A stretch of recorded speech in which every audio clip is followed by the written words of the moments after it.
Kasbi, Kajian Syariah, Sejarah, dan Budaya Islam.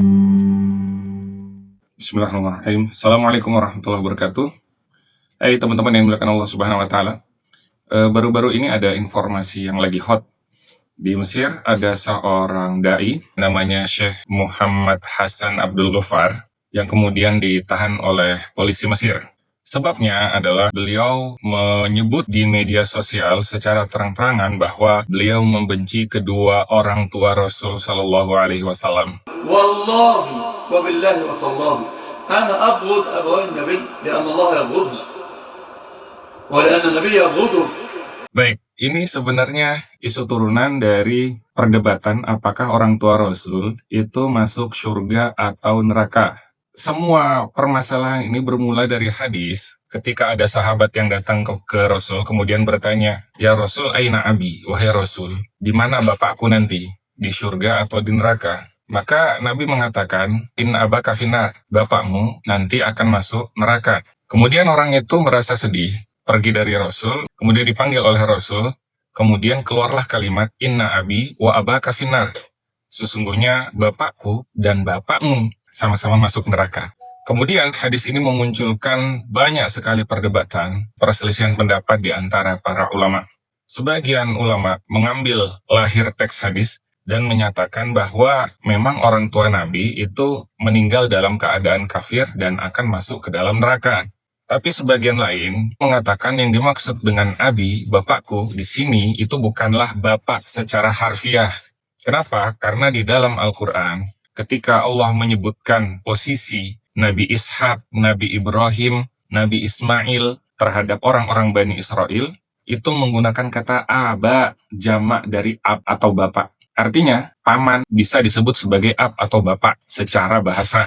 Jadi, ada ulama yang mengatakan yang dimaksud abi oleh Rasul itu bukanlah Abdullah atau bapak kandung beliau, melainkan Abu Thalib, paman beliau. Dan juga diambil dari sikap Abu Thalib bagaimana membesarkan Rasul dari semenjak ibu beliau meninggal, kemudian kakek beliau meninggal di umur 8 tahun kurang lebih. Kemudian yang membesarkan beliau adalah Abu Thalib. Jadi memang Abu Thalib itu secara posisi dekat dengan Rasul seperti dekatnya ayah dan anak. Sekarang, mana pandangan atau pendapat yang benar? Tentu kalau kita bukan ulama, kita tidak akan bisa melihat secara mendalam permasalahan ini dan mengumpulkan pendapat-pendapat yang ada. Tapi yang jelas, menyebut orang tua Rasul ada di dalam neraka, itu harus memperhatikan bahwa orang tua Rasul ada di masa fatroh. Walaupun ulama beda pendapat mengenai penerapan masa fatroh sebelum Nabi Muhammad diangkat menjadi Nabi, itu apakah masa fatroh atau bukan, itu ada perbedaan di sana. Tapi yang pasti, jeda antara Nabi Isa dengan Nabi Muhammad SAW itu cukup jauh. Bagaimana bisa orang yang tidak didakwahi oleh Nabi, tidak dijelaskan mengenai tauhid, kemudian diazab dengan masuk neraka? Padahal dalam Al-Quran disebutkan, وَمَا كُنَّا مُعَذِّبِينَ حَتَّى نَبْعَثَ رَسُولًا. Kami tidak akan pernah mengazab satu kaum sampai diutus kepada mereka seorang Rasul. Nah, bagaimana orang tua Nabi diazab sedangkan mereka belum pernah didakwahi, sedangkan mereka belum pernah mendengarkan hujjah, mendengarkan argumentasi mengenai keesaan Allah Subhanahu wa Ta'ala. Nah, ini tentu problematis pandangan yang mengatakan bahwa orang tua Nabi di neraka. Tapi ala kulli hal, ini adalah perbedaan pendapat di antara para ulama yang memang sahih, yang memang sudah ada. Bagaimana sikap kita sebagai seorang awam? Yang pertama, jangan pernah ikut berdebat untuk mempertahankan pandangan yang disebutkan atau disampaikan oleh para ulama. Biarkanlah para ulama yang berdebat. Sikap paling baik bagi seorang awam adalah tawakuf, sebagaimana yang disebutkan oleh Syekh Ubaidillah Ar-Rahmani Al-Mubarakfuri dalam kitab beliau Mir'atul Mafatih Syarh Mishkatul Masabih. Jadi beliau menjelaskan memang banyak perdebatan di antara para ulama berkenaan dengan hal tersebut.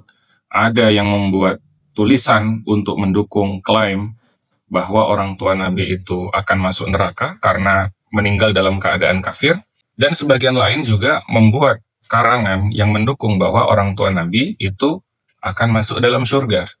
Ada lagi yang mengatakan nanti akan diuji pada hari kiamat nanti, kalau misalnya lulus ujiannya maka masuk surga, kalau tidak masuk neraka. Nah, ini juga pendapat atau pandangan yang menengahi tadi ya. perbedaan pendapat dari dua kutub ulama tersebut. Nah, sedangkan Syekh Ar-Rahmani Al-Mubarakfuri yang tadi kita sebutkan, beliau mengatakan yang terbaik adalah tawakuf. Tidak usah ikut-ikutan berdebat. Apa manfaatnya, apa fungsinya buat kita? Apakah kalau meyakini orang tua Nabi masuk neraka, lantas kemudian iman kita jadi lebih tinggi, lebih hebat, lebih besar, lebih kuat? Ya tentu tidak seperti itu. Jadi ini adalah sikap para ulama ketika menghadapi suatu dalil yang kemudian mereka memiliki keharusan untuk memahami dalil itu sebagai seorang ulama. Tapi sebagai seorang awam, sekali lagi banyak orang yang menyangka dirinya bukan awam, padahal sebenarnya awam. Saya tegaskan, orang yang tidak mengerti dan tidak memahami bahasa Arab adalah awam.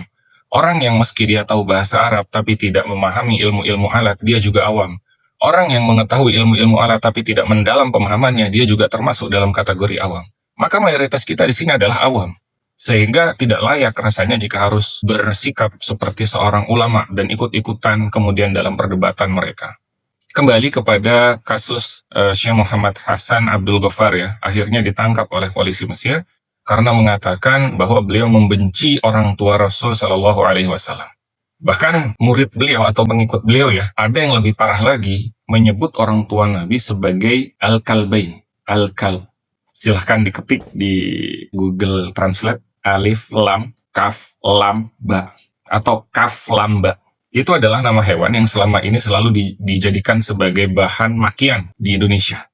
Jadi pandangan yang awalnya menyatakan orang tua Nabi masuk neraka, itu berkembang menjadi sebuah bid'ah yang mengajarkan kebencian kepada kedua orang tua Nabi. Di sini ada gap antara perdebatan para ulama dengan klaim yang dilakukan oleh dai-dai kontemporer. Karena di dalam hadis yang disebutkan hanya perdebatan mengenai status neraka atau bukan. Kadang-kadang ada yang langsung pakai parameter wala wal bara, loyalitas dan disloyalitas. Nah ini juga tanda kejahilan dalam menyikapi perbedaan pendapat di antara para ulama. Seolah-olah perbedaan pendapat itu adalah perbedaan akidah. Jadi tidak ada satupun dalil yang mengajarkan kita untuk benci kepada kedua orang tua Rasul Shallallahu Alaihi Wasallam. Jadi unik, dai yang selama ini mengklaim anti dengan bid'ah, tapi justru melakukan bid'ah terbesar dengan mengajarkan kebencian kepada kedua orang tua Rasul Shallallahu Alaihi Wasallam. Baik, kita abaikan sedikit posisi orang tua Rasul yang diperselisihkan oleh para ulama dengan persengketaan yang cukup tajam. Kita ke kasus Abu Thalib yang jelas-jelas oleh mayoritas ulama dinyatakan masuk neraka. Karena memang beliau sudah mendapat dakwah dari Rasul Shallallahu Alaihi Wasallam, tapi beliau tetap meninggal dalam keadaan musyrik. Rasul ketika Abu Thalib meninggal itu merasa sedih. Bayangkan Abu Thalib yang dalam pandangan jumhur ulama meninggal dalam keadaan musyrik, dalam keadaan kafir, tapi Rasul sedih ketika Abu Thalib meninggal. Coba sekarang bayangkan ketika Abu Thalib dihina, dicela, kira-kira Rasul merasa tersinggung atau enggak? Walaupun dia dalam keadaan kafir. Nah, itu Abu Thalib yang statusnya lebih pasti daripada kedua orang tua Rasul. Sekarang bayangkan kedua orang tua Rasul yang menurut sebagian ulama ada di dalam masa fatroh, masa jeda. Yang mana masa jeda itu sebenarnya membuat seseorang itu tidak bisa dihukumi kafir atau tidak bisa dihukumi sebagai ahli neraka sebelum kemudian diuji oleh Allah Subhanahu wa Ta'ala.